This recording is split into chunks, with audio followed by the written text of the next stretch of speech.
골로새서 3장 15절 말씀 다 같이 한 목소리로 받들어 읽도록 하겠습니다. 그리스도의 평강이 너희 마음을 주장하게 하라.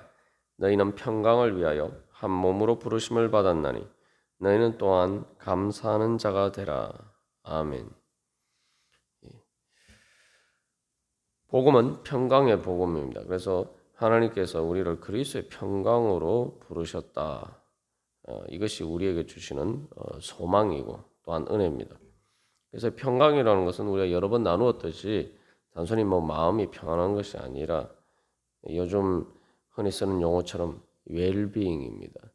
그리스도의 평강은 말 그대로 모든 것이 다 충만하고 풍족하고 평안하고 한 쉽게 말하면은 행복이라고 할 수 있습니다. 그래서 그리스도의 평강은 세상의 행복과 달리 세상이 주는 행복과 달리 완전한 행복입니다. 왜냐하면 세상의 행복은 그것이 아무리 좋아도 지속되지 못하고 결국은 우리의 육신의 죽음과 함께 다 사라져 버립니다. 그러나 예수님께서 주시는 평강은 바로 이 세상의 모든 한계를 뛰어넘어서 우리에게 주시는 영원한 행복이기 때문입니다. 그래서 우리가 그리스도의 평강을 얻어야 진짜 참된 평강 가운데 설 수가 있습니다. 그래서 하나님께서 우리에게 이런 평강을 은혜를 주시는데 그 은혜를 받기 위해서 이제 15절 말씀에서는 그리스도의 평강이 너희 마음을 주장하게 하라라고 권면하고 있습니다. 아무리 그리스도의 평강이 예수님을 통해서 우리에게 주어져도 그것이 우리의 마음을 주장하지 못하면은 우리에게 그 평강의 효력이 미치지 못하는 거죠. 내 자신은 평강할 수가 없다는 겁니다. 그래서 여기서 이제 먼저 이 마음이라고 이야기하는데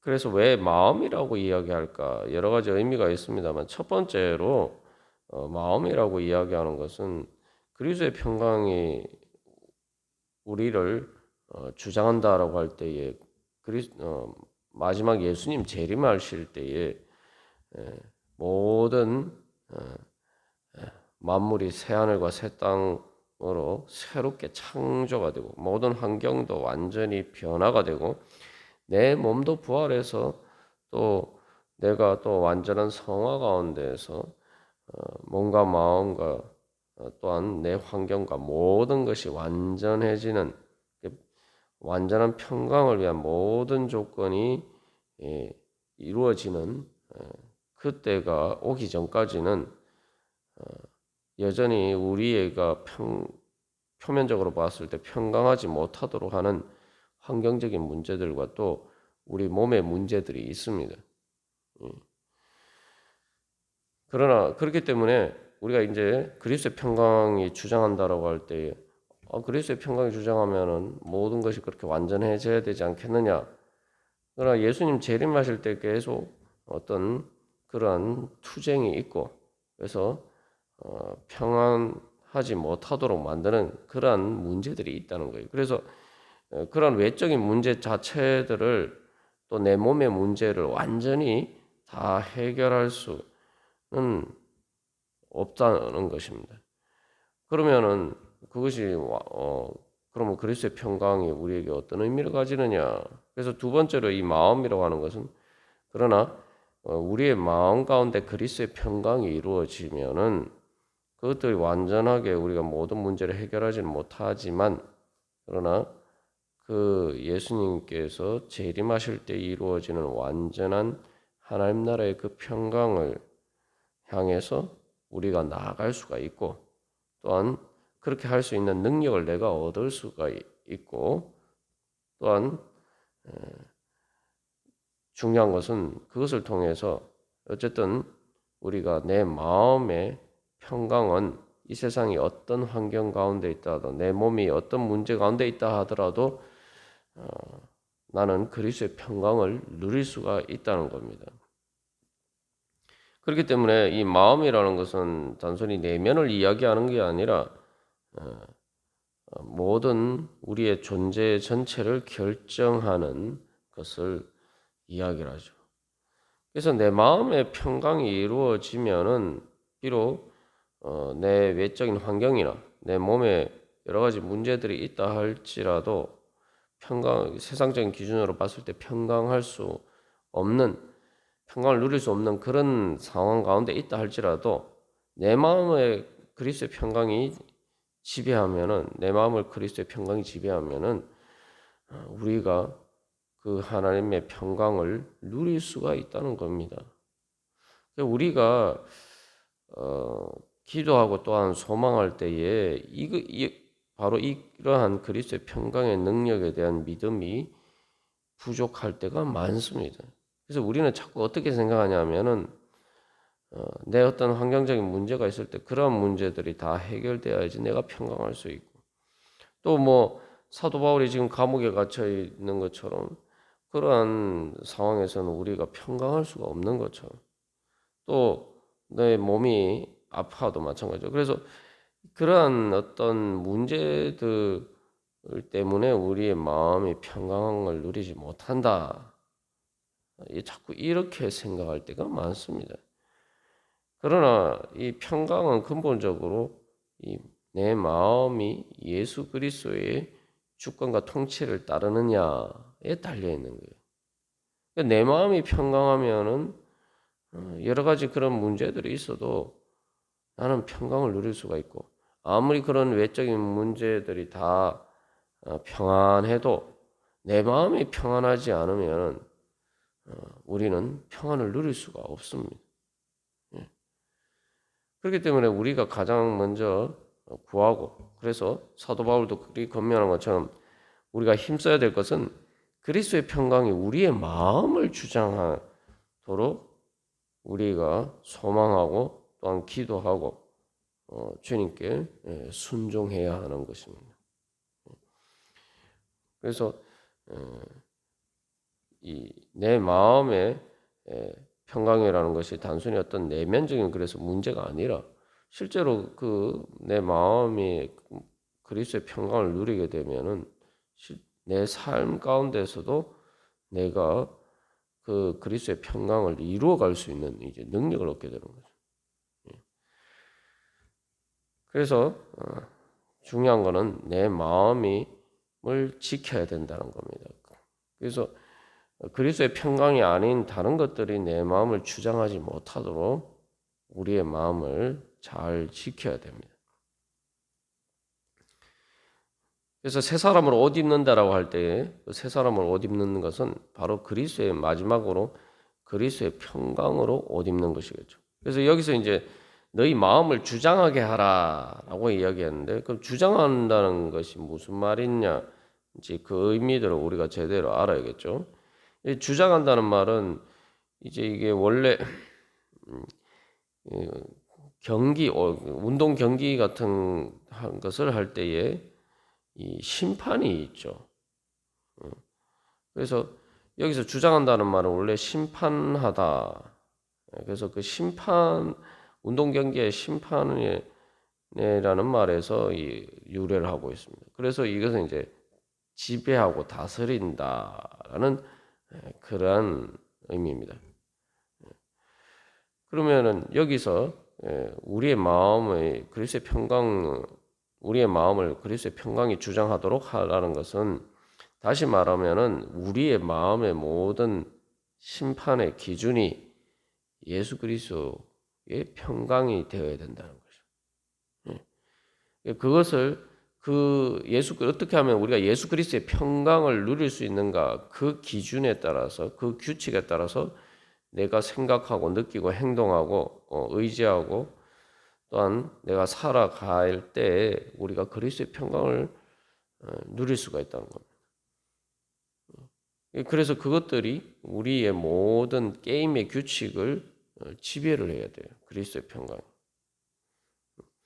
그래서 특별히 이제 이 운동 경기에서 심판의 그 의미를 가진 이 주장하는 하게 하라라는 말을 사도 바울이 사용하고 있는 것은 또 특별한 의미가 있죠. 그것은 우리의 그 심판의 규칙에 따라서 우리가 운동 경기를 하지 않으면은 실격당합니다.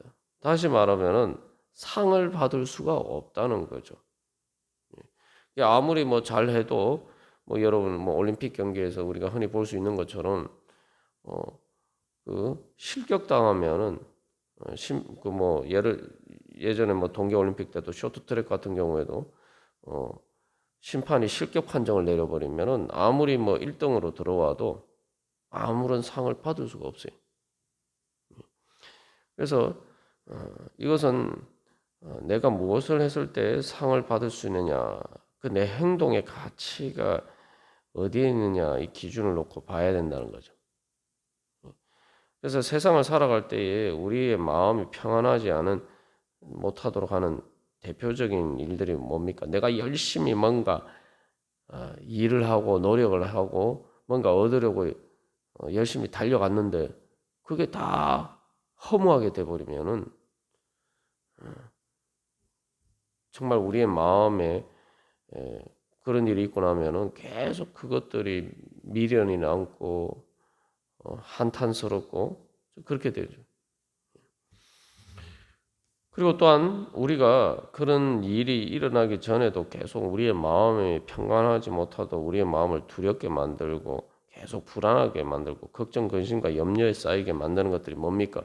내가 이런 일을 했는데 정말 이게 제대로 될 것인가 하는 그런 불안감 때문이죠. 이 상을 받는 문제와 관련돼 있어요. 그래서 이 주장한다라는 것은 내가 모든 내 마음의 그 규칙이 그리스도의 평강이냐.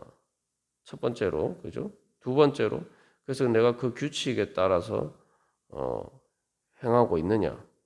세 번째로, 그래서 내가 그 그리스도의 평강의 규칙에 따라서 그리스도께서 주시는 그 평강을 받을 수 있는 그것을 내가 얻기 위해서 내가 살아가고 있느냐. 이제 이런 것에 따라서 그 기준에 따라서 내 마음이 움직여져야 된다는 거예요. 예. 그래서 우리가 이제 이것들을 좀 더 구체적으로 생각해 보면은 이제 우리가 그래서 이제 현실에서 이제 평강을 누리지 못하는 이제 이유 중에 하나가 이제 내가 어떤 결과를 상을 받을 수 있느냐 문제와 궁극적으로 관련되어 있다고 말씀드렸습니다만, 첫 번째로 이제 골로새서의 문맥에 비추어 생각해 보면 거짓 교사들이 이제 주장하는 것들이 있죠. 너희들이 이렇게 해야 된다. 너희들이 구원을 받기 위해서는 아니면 또 영적으로 성장하기 위해서는 뭐 이렇게 해야 된다. 앞에서 이제 2장에서 우리가 자세하게 나눈 그 여러 가지 내용들이 있죠. 그런 율법주의적인 것, 금욕주의, 또 그러한 것들을 해야지 너희들이 그러한 영적인 열매를 거둘 수 있다. 이렇게 이야기하는데 그런 기준을 따르면은 내가 확신을 가지고 그런 것을 얻을 수 있다라고 생각할지 모르지만 실제로 얻지 못한다는 거예요. 그러면은 그 사실은 모래 위에 쌓은 성과 같은 거죠. 그리고 그래서 이제 사도 바울이 이야기하는 것은 구체적으로 보면은 너희들이 하는 예수 그리스도의 복음의 기준에 따라서 행해야지 왜 거짓 교사들의 기준에 너희들이 맞추지 못했다고 해서 그 기준에 맞추려고 너희들이 전전긍긍하고 있느냐. 그러면 마음의 평안을 잃어버리는 되는 거죠. 이런 이 종교적인 신앙적인 문제뿐만 아니라 우리가 사실은 내 마음이 평안하지 않은 많은 근본적인 이유는 내 마음의 규칙이 내 마음의 기준이 또 내가 소망하는 것이 그리스도의 평강이 아니기 때문입니다. 뭔 말이냐면은 예를 들면은 다른 사람들 세상적인 기준으로 봐서 다른 사람들은 다 저렇게 하는데 나만 이래 그런 것들을 하지 않으면은 어떡하나 또 다른 사람들은 저런 걸 다 얻는데 뭐 예를 들면 다른 사람들 저렇게 돈을 잘 버는데 나는 뭐 이렇게밖에 못해서 어떡하나. 자꾸 이게 여러 가지 세상적인 기준을 놓고 자꾸 거기에 그걸 내 어떤 게임의 규칙으로 삼아서 내가 잘하고 있느냐 못하고 있느냐, 내가 지금 잘 살고 있느냐 제대로 못 살고 있느냐, 자꾸 그것을 그런 세상적인 기준에 비추어서 우리가 판단하면은 평강을 잃어버리게 되는 거죠. 그래서 하나님 주시는 많은 은혜와 축복 가운데 있으면서도 그런 세상적인 기준을 내 게임의 규칙으로 삼으면은 내가 평강할 수가 없어요. 그래서 이제 앞에서 3장 5절에서도 악한 정욕, 사욕과 악한 정욕과 탐심, 뭐 부정, 음란 다 그런 게 아닙니까? 특히 가장 또 중요한 것은 이제 탐심의 문제. 그래서 늘 그런 세상적인 기준에 이 내 마음에 심판이 되어 있으면 그것들이 계속 우리의 마음을 고소한단 말이죠. 야, 다른 사람들은 다 저렇게 하는데 너는 이거 왜 이것밖에 못하냐? 너는 실패야. 너는 실격이야. 자꾸 그런 식으로 마귀가 그런 세상적인 기준을 통해서 우리를 자꾸 고소하고 그러면 자꾸 그게 내가 그 세상 기준에 자꾸 이게 맞추지 않으면은 내가 못 사는 것 같고 내가 초라해 보이고 뭐 자꾸 그런 생각이 든단 말이죠. 그러면 마음의 평강은 다 사라지게 돼요.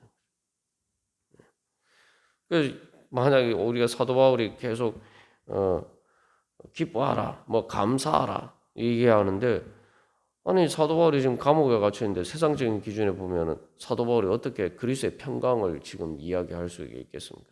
평강을 이야기할 수 있겠습니까? 예? 세상적인 기준에 보면 행복의 조건이 모두 다 사라졌는데, 그죠? 그러나 세상적인 기준에 따라서도 우리가 마지막 순간에 평강할 수 있는가? 예. 사도 바울은 세상적인 기준에 따르면 평강하지 않다, 행복하지 않다라고 판단할 수 있을지 모르지만 사도 바울은 평강을 누리고 있어요. 왜냐하면은 그 모든 것들을 통해서 예수 그리스도의 뜻에 따르는 것이고 주님의 뜻에 따르기 때문에 주님께서 주시는 그리스도께서 주시는 상급이 그에게 보장되어 있기 때문에 가장 확실하게 아무도 빼앗을 수 없는 가장 확실한 예수 그리스도께서 주시는 상이 보장되어 있단 말이에요. 왜냐하면 예수 그리스도께서 심판되시고 예수 그리스도의 기준에 따라서 예수 그리스도께서 인정하시는 삶이기 때문에 그래서 이 그리스도의 평강이 우리의 마음을 주장하기 위해서는 내가 무엇을 누가 인정해주는 삶을 살기를 원하느냐 이거죠. 심판이 인정해주지 않으면은 그 경기는 아무 소용이 없어요. 예수님께서 내 삶을 인정해 주셔야 돼요. 내가 세상적으로 아무리 행복하게 보이고 내가 잘 사는 것처럼 보여도 예수님께서 인정해 주시지 않으면은 그 삶은 평안한 삶이 아니에요. 그리스도의 평강은 뭐냐면 그리스도의 평강은 우리의 마음을 주장한다는 것은 내가 어떻게 살아도 예수님께서 인정해 주시는 삶을 살면은 그것이 바로 진정한 내가 잘 사는 것이다. 라는 우리가 그 믿음과 확신 가운데 살아가는 게 바로 그리스도의 평강이 우리의 마음을 주장하는 것입니다. 그래서 우리 다시 한번 오늘도 기도하면서 오늘 하루의 삶을 시작하면서 내가 어떤 기준에 따라서 내가 예수님이 인정해 주시는 삶을 살기를 원하나 아니면 나도 모르게 자꾸 세상의 인정을 세속적인 기준의 인정을 받으려고 내가 살아가고 있지 않느냐. 우리가 우리 자신을 돌이켜보고 다시 한번 주님 앞에 주님 그리스도의 평강이 제 마음을 오늘 또 제 삶을 주장하기를 원합니다. 라고 우리가 소망하면서 그 그리스도의 평강의 기준이 무엇인지 예수님 어떻게 하면 예수님께 인정받을 수 있는 그런 삶을 살 수 있는지 우리가 그러한 것을 뜻을 또한 구하면서 또 그렇게 행할 수 있는 능력 구하면서 그런 소망 가운데 오늘 하루 시작하기를 간절히 바랍니다. 다 같이 기도드리시겠습니다.